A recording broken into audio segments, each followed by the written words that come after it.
Olá, alunos! Nessa quinta aula de leitura e interpretação de textos, a gente vai discutir um pouco sobre os tipos de texto. Bom, os tipos de texto a gente começa a aprender desde que estamos no ensino médio, quando o professor de português nos ensina o que é um texto narrativo, o que é um texto descritivo, um texto argumentativo.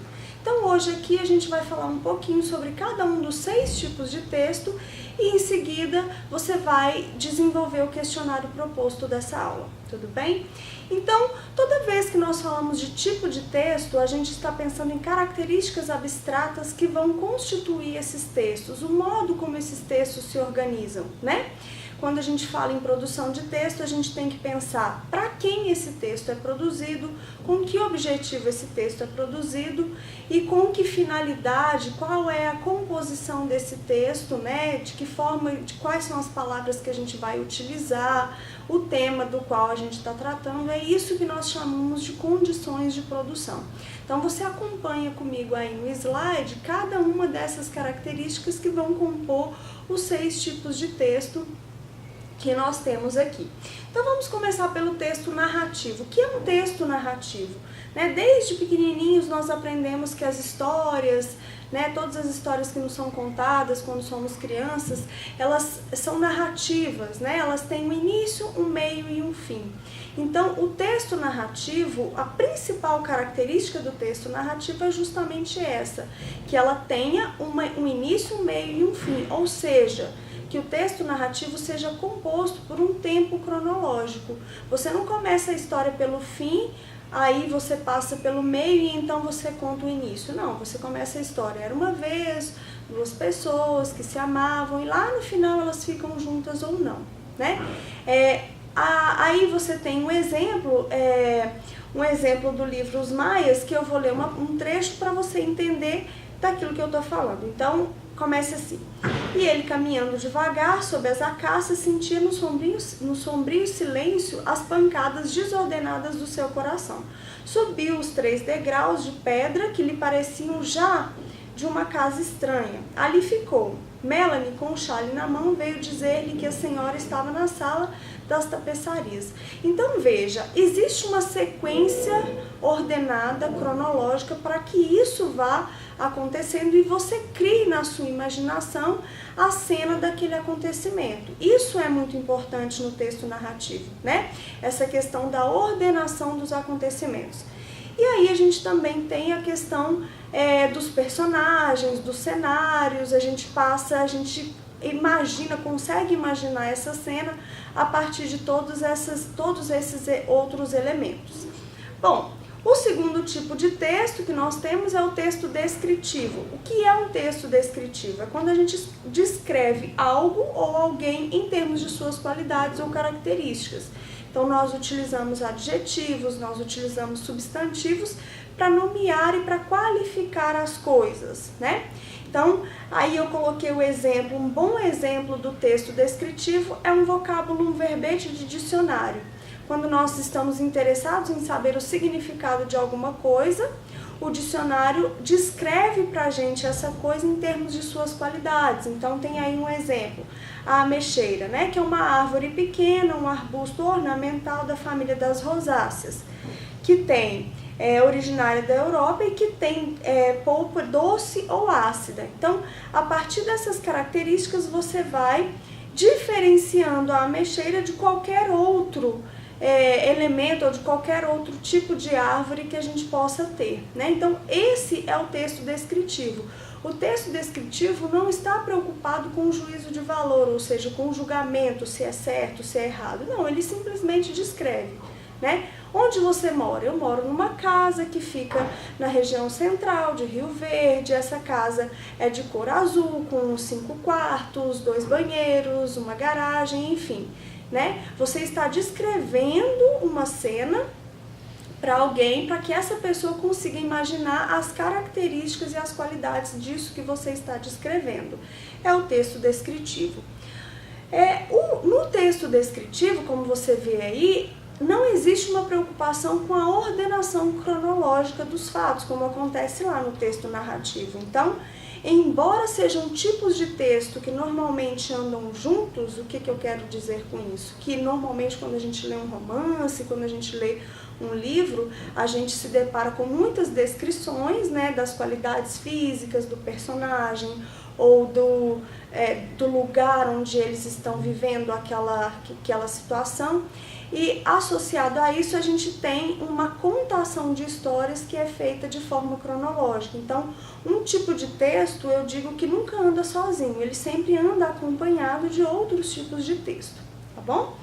O terceiro tipo de texto, então, é o texto argumentativo. O que é o texto argumentativo? Aquele que tem o objetivo de convencer alguém de alguma coisa, de uma tese, né?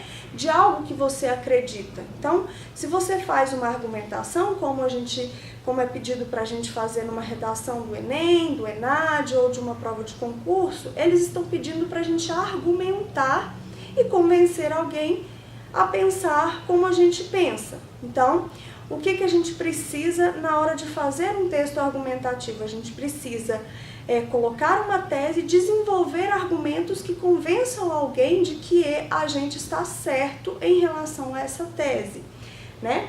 Então, eu coloquei aí como exemplificação o texto Penas, do Luiz Fernando Veríssimo. Esse texto nos dá uma boa ideia do que é a argumentação. Eu não vou ler ele todo, vou ler um trecho, e depois você vai ter a oportunidade de, na sua casa, ler e avaliar e analisar esse texto calmamente, os argumentos que o compõem, tá? Mas assim, só pra gente discutir aqui, o texto começa. Dizem muito que no Brasil os corruptos ficam soltos enquanto os ladrões de galinha vão pra cadeia, dando a entender que as penas, sem trocadilho, não são adequadas aos crimes. É um enfoque errado. Se o valor de qualquer ação se mede pelo grau de dificuldade, então roubar galinhas é um crime infinitamente mais importante do que corromper ou ser corrompido no Brasil. O que esse texto está querendo dizer, né? O que essa introdução está querendo dizer? Que se quem vai para a cadeia é apenas um ladrão de galinha, então roubar galinhas deve ser um crime muito mais importante, mais difícil de se praticar. Bom, até aí é apenas uma tese, é o que ele defende, é o que ele quer, é sobre o que ele quer nos convencer. Aí, a partir do segundo parágrafo, ele começa a dar argumentos que vão provando, ironicamente, óbvio, né? Porque nós sabemos que roubar um banco é muito mais grave, muito mais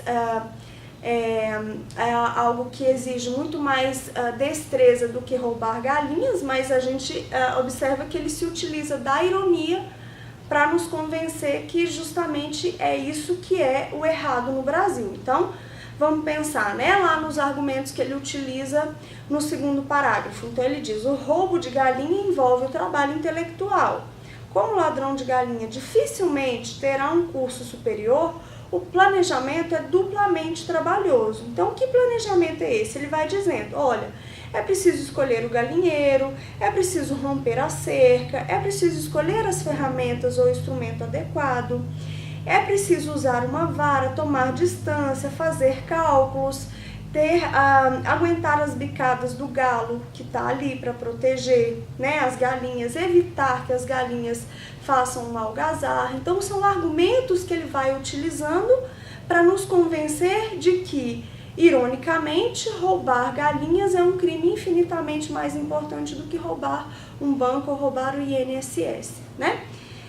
E aí ele continua dizendo que o ladrão de galinha precisa coagir, não precisa coagir funcionários, e que roubar um banco é muito mais fácil, porque a pessoa já está ali na mesa e basta que ela acrescente alguns zeros ali naquele documento para que o crime esteja pronto e feito. Não existe um planejamento, ela só cometeu aquele crime porque ela estava imersa naquele ambiente que era propício para isso. Bom, aí a gente tem, né, como tese desse texto, depois que você lê o texto completo, conseguir avaliar e buscar todos os argumentos que estão ali, né, na defesa daquela tese, a gente vai chegando à conclusão de que, qual é a tese dele, né? A tese do autor é a de que roubar galinha é muito mais complicado do que roubar um INSS, por exemplo, né? Ironicamente, ele está utilizando de ironia, que é algo muito comum no texto argumentativo. E quais são os argumentos que ele se utiliza, dos quais ele se utiliza para dizer, né, em relação, para falar do roubo de galinhas? Ele diz que o roubo de galinhas envolve um trabalho intelectual, tal como decidir a melhor hora, o melhor método, exige instrumentos adequados, como o transporte de galinha e o uso de vara. Ele também menciona a escolha do galinheiro, né? Uma ação premeditada para chegar então à conclusão de que por isso é que o ladrão de galinha é quem vai para a cadeia e não quem rouba um banco ou o INSS. Né? Então, com isso, ele nos convence de quê? De que, na verdade, o Brasil é um país contraditório que coloca na cadeia esse ladrão de galinha. A gente vai entendendo, né, pelo texto, pela ironia que ele vai utilizando no texto, que, na verdade, roubar galinha é algo muito simples e que não deveria ter a punição que tem. Né? Ao contrário de que roubar um banco é um crime muito mais grave. E aí a gente deveria ter uma punição mais severa nesse caso, ok? Passando então à frente, né, o quarto tipo de texto se constitui do texto opinativo.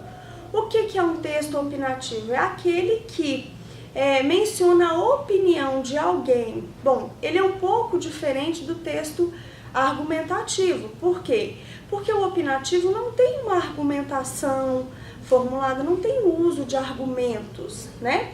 Então, aí eu coloquei como exemplo o trecho de um artigo de opinião chamado Educação. Então, aí no primeiro parágrafo do texto, nós temos o seguinte: a educação no Brasil tem sido discutida cada vez mais, uma vez que ela é o principal aspecto de desenvolvimento de uma nação. Logo em seguida, ele diz, né, no parágrafo seguinte: enquanto o nosso governo investe na expansão econômica e financeira do país, a educação regride apresentando muitos problemas estruturais. Ou seja, para ele, lá no primeiro parágrafo, a educação é um aspecto de desenvolvimento da nação. Mas não existe uma argumentação planejada para ele dizer isso. Então, é apenas opinativo, ele acha que é um aspecto importante. Como que esse texto opinativo se tornaria argumentativo, por exemplo?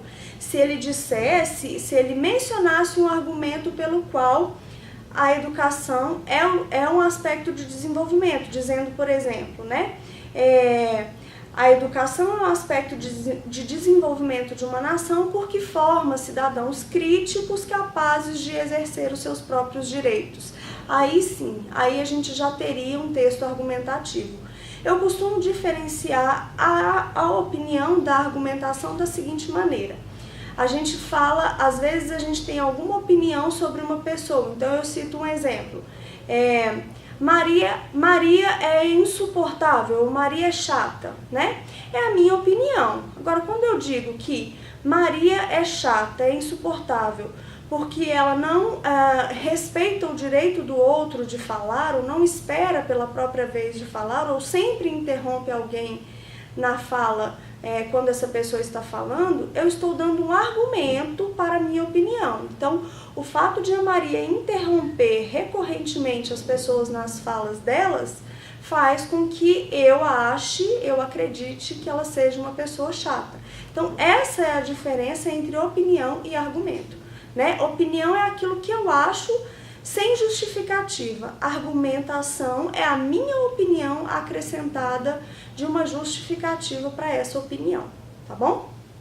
Aí você desenvolve a leitura do texto, né, desse texto opinativo, para ir verificando que ele não vai apresentando argumentos, ele vai apresentando opiniões aqui, né? Então, como lá no segundo parágrafo ele diz que a educação regride tendo problemas estruturais. Ele não justifica os problemas estruturais, ele apenas lança essa ideia, ou seja, ele lança essa opinião. Seria argumentativo se ele dissesse quais são os problemas estruturais. Problemas estruturais físicos das salas de aula, problema estrutural de capital intelectual na formação de professores, que tipo de problema estrutural é esse? Né? Ele não diz, então por isso ele não é argumentativo, ele é apenas opinativo. Ok? Passando então para o texto expositivo, a gente tem um tipo de texto cujo objetivo é ensinar, informar alguma coisa para alguém. Então, se eu tenho uma exposição, eu tenho o objetivo de conceituar algo para alguém, que é aquele tipo de texto que nós encontramos, por exemplo, no texto didático, né? Eu coloquei aí o exemplo de um fragmento, né, de um livro de física que diz o seguinte: o pósitron é uma partícula atômica com massa e carga idênticas às do elétron, mas de sinal oposto, entre parênteses, positivo. A emissão dos raios gama em sentidos contrários comprova essa equivalência de massa e energia, pois as massas do elétron e do pósitron desaparecem, gerando radiação eletromagnética de energia. Então aqui a gente tem um texto que conceitua alguma coisa, que ensina alguma coisa, né? Então o aluno de física, né, um aluno que precisa aprender sobre esse conteúdo vai encontrar ali um texto que expõe, que explica para ele através de conceitos, de descrições, né, de explicações muito aprofundadas sobre aquele assunto. Normalmente é um tipo de texto que vem acompanhado de ilustrações, que vem acompanhado de uma infografia, que são aqueles mapas conceituais desenhados, né, e aí ele vem no sentido de expor e de ensinar alguma coisa para essa pessoa que está lendo, ok? Temos por último, então, o sexto tipo de texto, que é o texto injuntivo. Bom, esse texto, né, é aquele que te manda fazer alguma coisa, manda de uma maneira educada, de uma maneira polida. Ele se utiliza de verbos no imperativo. O que é um verbo no imperativo? É um verbo que diz o que você tem que fazer, né? Faça, coloque, não desanime, ou seja, são verbos usados no sentido de te comprometer com alguma ação. Qual que é o exemplo de texto que a gente tem aí que demonstra, né, as características do texto injuntivo? A receita culinária, por exemplo, né? A receita culinária, eu coloquei aí um exemplo do cappuccino, né? Você tem, então, na receita culinária, alguns ingredientes e um modo de preparo. O modo de preparo sempre diz para você assim: coloque 2 ovos ou coloque o leite junto da farinha, né? No caso aí dessa receita de cappuccino, é para você fazer o quê? Numa vasilha, coloque os ingredientes e misture bem, ou seja, coloque, misture, né? Aí logo em seguida ele diz: acomode, né? Acomode em potes, depois aqueça e coloque as colheres do pó, adoce. Ou seja, é uma maneira de falar que manda você fazer, você não se sente ofendido porque você sabe que se você fizer diferente disso, a sua receita não dará certo. Um outro exemplo é o exemplo dos minutos de sabedoria, né, que a gente conhece bastante, é um texto muito comum no nosso dia a dia, a gente tem bastante contato, que é aquela linguagem, né, tenha bom ânimo, você vencerá suas dificuldades, jamais desanime, ou seja, está mandando você fazer alguma coisa, não está pedindo por favor.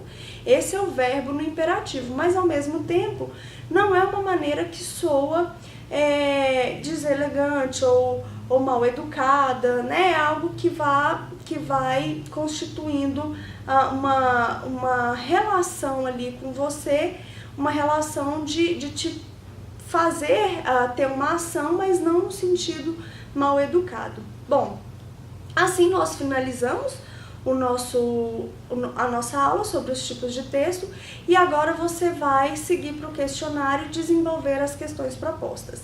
Lembrando que se você tiver qualquer dúvida em relação ao conteúdo que foi dado ou às questões que são propostas, você pode me enviar uma mensagem via plataforma. Bons estudos!